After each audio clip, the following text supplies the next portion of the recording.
Hola, ¿qué tal? Vamos a presentar las pruebas nasofaringeas, orofaringeas. Vamos a hablar sobre la anatomía nasofaringea y orofaringea y de las pruebas que se realizan en estas áreas anatómicas, las pruebas de laboratorio. Así también vamos a hablar sobre las características e indicaciones que se van a dar a los pacientes. El equipo está conformado por Emir, Derian y su servidor Josué. Hola, ¿qué tal? En esta ocasión les voy a hablar sobre la anatomía de la vía respiratoria superior o nasofaringea. Está compuesta primeramente por la cavidad nasal, que en la nariz comprende la cavidad que va desde las narinas por anterior hasta las coanas por posterior. De esta forma. Está separada por el paladar duro, que constituye el piso de la nariz, que se encuentra en esta parte, y está dividida en dos cámaras por el tabique nasal. Las paredes laterales tienen tres proyecciones óseas denominadas cornetes, debajo de los cuales se sitúan las turbinas, que es el espacio que permite el paso del aire.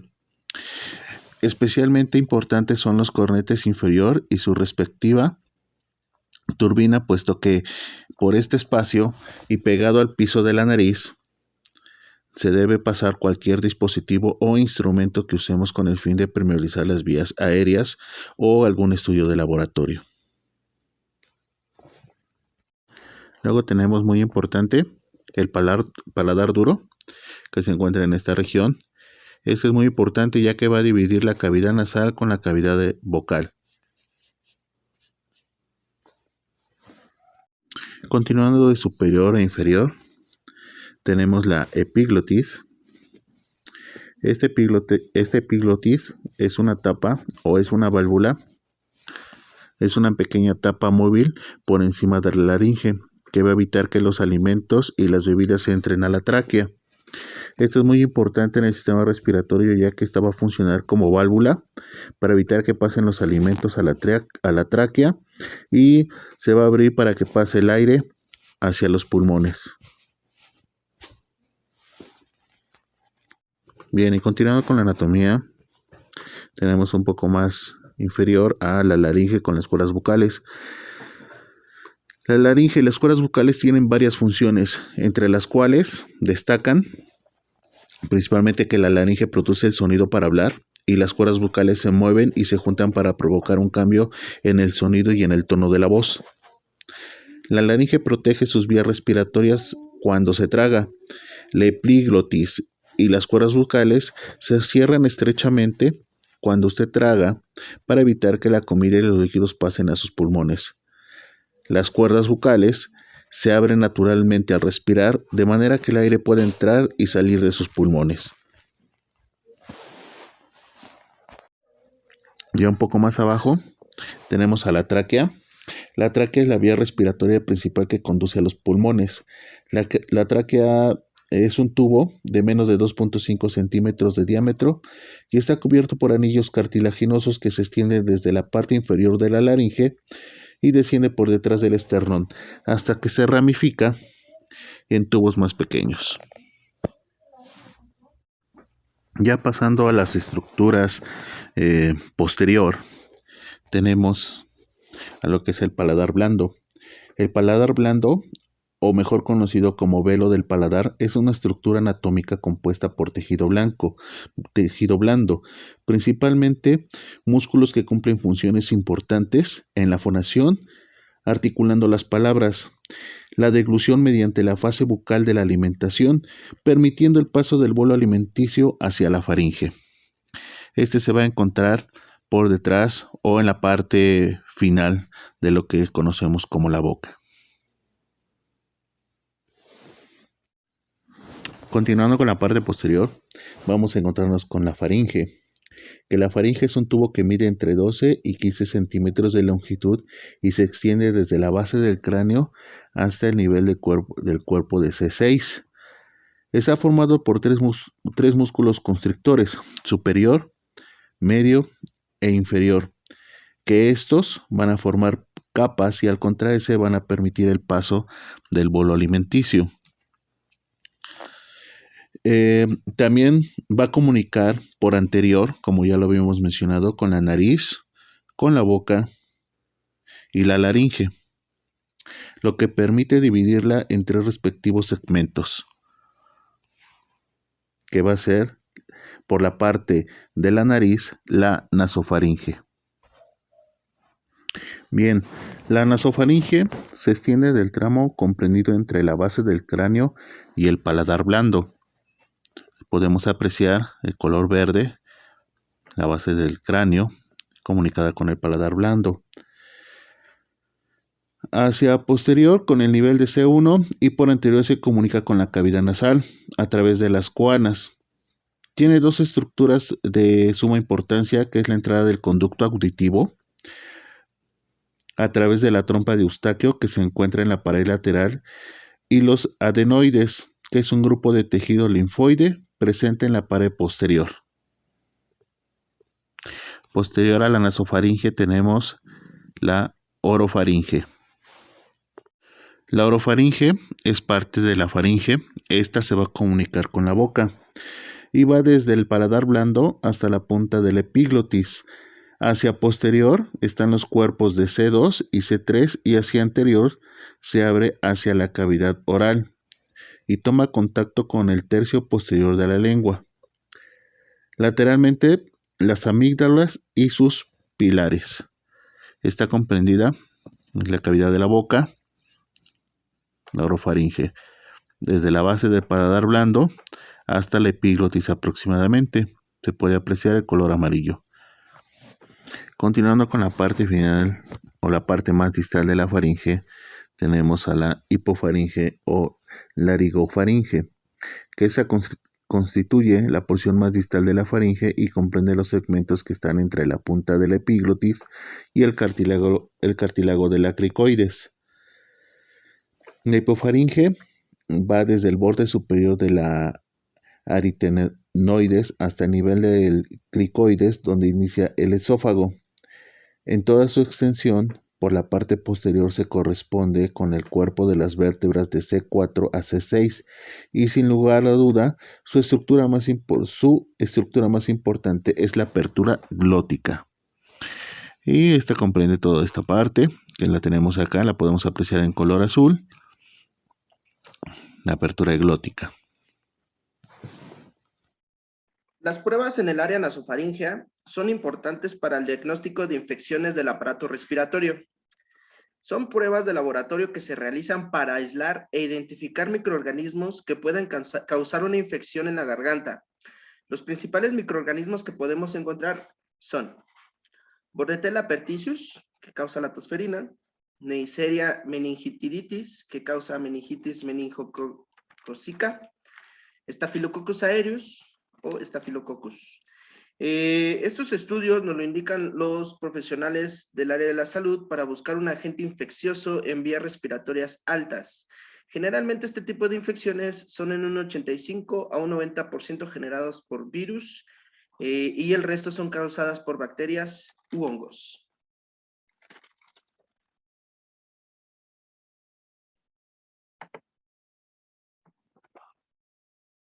Estudio RT-PCR. Este es un estudio y es un procedimiento que se realiza en un área diferente a la toma de muestra por el riesgo de contagio que pueda haber a sacar esta muestra. El procedimiento que se va a realizar más, o la técnica, es que se retira primeramente el hisopo del embalaje y se inclina ligeramente la cabeza del paciente, como podemos ver en la ilustración, hacia atrás, de modo en que las fosas nasales sean más accesibles para poder introducir el hisopo. El sanitario que tome esta muestra, ya sea el laboratorista o el auxiliar de laboratorio, deben colocar de algo lateral al paciente, ya sea por motivos de seguridad, para que éste no estornude o no tosa y no pueda haber un factor que pueda contagiar a quien está tomando la muestra. Se le debe de preguntar al paciente si tiene una fosa nasal por la cual pueda respirar mejor y se va a intentar primeramente por esa fosa nasal. Posteriormente vamos a insertar el hisopo de una manera suave por esa fosa nasal, intentando meterlo recto sin lateralizar el hisopo para no afectar ninguna parte de la cavidad nasal. apuntando hacia la parte superior del pabellón auricular. Si el hisopo tiene un procedimiento adecuado y entra ligeramente sin resistencia, ya sea los primeros 5 o 6 centímetros, es porque el procedimiento se está realizando de una manera adecuada, como podemos ver en la siguiente ilustración. Cuando encontramos con un poco de resistencia, una vez pasado los 5 o 6 centímetros, es porque hemos encontrado o hemos llegado al lugar donde queremos, a la zona nasofaríngea. En ese momento procedemos a girar ya sea por 10 o 15 segundos el hisopo para asegurarnos de obtener una buena muestra. Posteriormente, transcurridos esos segundos, se retira suavemente al mismo tiempo que giramos para recoger más muestra. Tras la toma de muestra, el paciente debe colocarse bien la mascarilla y posteriormente realizamos a guardar el hisopo para ser utilizado para su muestra. Las indicaciones que podemos darle al paciente antes de realizar ese estudio es de que si es necesario que tenga mucha mucosidad en la fosa nasal, invitarlo a que se sone la nariz. Además, comentarle que esta es una muestra y es un estudio que es incómodo e incluso puede ser doloroso. Y decirle también que debe de mantener la postura de manera correcta para evitar moverse y que pueda afectarle este procedimiento.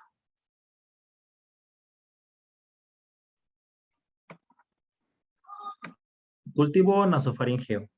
Este es un procedimiento o es un examen con el que se analiza una muestra de las secreciones de la parte superior de la garganta, por detrás de la nariz, para detectar organismos que pueden causar una enfermedad. ¿Cuál es la técnica de este cultivo nasofaríngeo? Es la siguiente. Se le pedirá toser antes de comenzar el examen y luego se inclinará la cabeza del paciente como podemos notar en la ilustración. Posteriormente, con un hisopo de algodón estéril con suavidad a través de la fosa nasal hasta llegar a la nasofaringe, la parte de la faringe que cubre el paladar de la boca. Posteriormente, este hisopo se rota rápidamente y luego se retira. La muestra se envía a un laboratorio donde es colocado en un plato especial para realizar el cultivo y luego se observa para ver si hay una proliferación de bacterias y otros organismos patógenos. ¿Cuáles son las indicaciones que le podemos dar a nuestro paciente a la toma de esta muestra? Pues debe de decirle que va a tener una pequeña ligera molestia y que puede sentir náuseas por este procedimiento.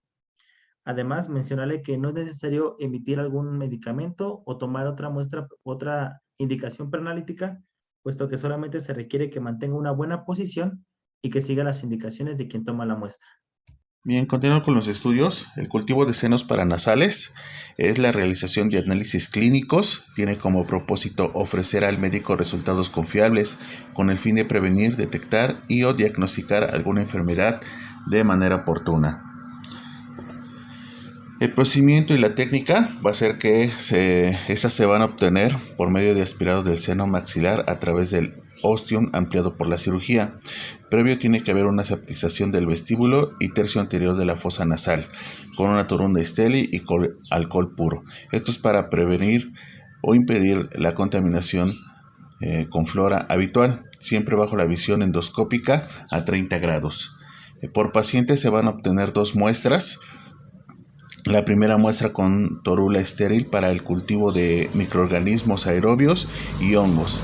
Y la segunda muestra para anaerobios, utilizando un aspirador de curvo estéril conectado a una trompa estéril en la que de inmediato, una vez obtenida la secreción, se lleva al caldo de tiolicolato, que es el medio de cultivo que favorece el crecimiento de anaerobios. En las indicaciones al paciente, pues va a ser que no tome antibióticos por lo menos 5 días antes de la obtención de la muestra, a menos que su médico tratante lo indique. Y la muestra debe ser recolectada en un recipiente estéril. El exudado orofaringio es una prueba estreptocócica que se hace frotando la garganta con un hisopo para detectar la presencia de bacterias Streptococcus del grupo A, que es la causa más frecuente de faringitis estreptocócica. Estas bacterias pueden causar otras infecciones como la escarlatina, los abscesos y la pulmonía. Es una muestra obtenida frotando la parte posterior de la garganta con un hisopo o un bastoncillo de algodón, y este se coloca en una placa especial o cultivo que permite que las bacterias crezcan en el laboratorio. El tipo específico de infección se determina utilizando análisis químicos. Si no hay crecimiento de bacterias, el cultivo es negativo y por lo tanto la persona no tiene una infección por Streptococcus. Exudado faríngeo. En esta prueba se le pedirá al paciente que se enjuague la boca con agua. Tras enjuagar la boca, se deberá frotar o raspar las lesiones con una espátula o hisopo y hacer una extensión sobre un portaobjetos. Todas las muestras de biopsias se envían al laboratorio para ser examinadas al microscopio por un patólogo, que es un médico que está capacitado especialmente para diagnosticar cáncer mediante estas pruebas de laboratorio.